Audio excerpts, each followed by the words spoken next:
हितोपदेश 7। हे मोर पुत्र, मोर कथा सब पालन कर और मोर आज्ञा सब अपना निकटरे संचय करी रख। मोर आज्ञा सब पालन कर बंचिब और अपना चक्षुर तारा परी मोर व्यवस्था रक्षा कर। तुमर समस्त अंगुली रे ताहा बांध, तुमर हृदय पटारे ताहाको लेखि रख। ज्ञान को कुह तुबे मोर भगिनी, आ सुविवेचना को तुम्हर ज्ञाति बोली कुह। तहिरे सेमाने परस्त्री ठारू अर्थात चाटुबादिनी परकिया ठारू तुमको रक्षा करिवे। मु अपना गृहर झरकार जाली पर्दा दे निरीक्षण करुथिली, तहिरे मु देखिली अज्ञान मानक मध्यरे और चिन्हिली युवा मानक मध्यरे जड़े बुद्धिविहीन युवा लोक व्यभिचारिणीर गृहकोण निकटस्थ गली दे जाओ जाओ ताहार गृह को जीवा पथरे चलिला। सेतेबेले गोधूली समय दिनावसान हेउथिला, रात्रिर कालीमा अंधकार समय। तहिरे देख जड़े स्त्री ताहा संगे भेटिला, से बेश्या वेशधारिणी और अंतकरण चतुरी। से बड़ तुंडेई अबाध्य, ताहार पाद निज गृह रे रहे नहीं। से केबे केबे सड़करे केबे कोई छकरे थाए और प्रत्येक कोणर अपेक्षार बसी थाए।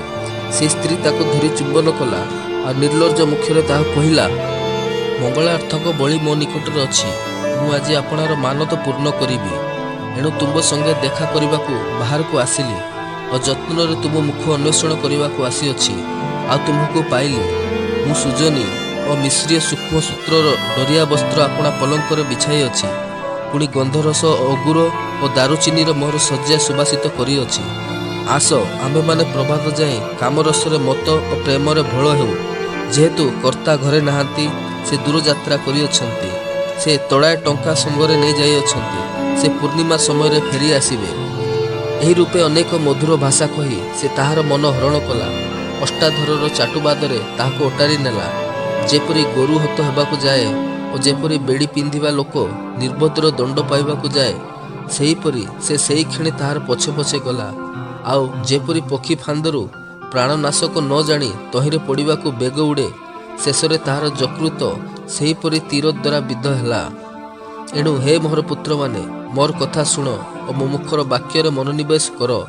तुमर चित्त ताहार मार्गरे न जाओ, तुम्भे ताहार पथरे विपथगामी हुओ नाही।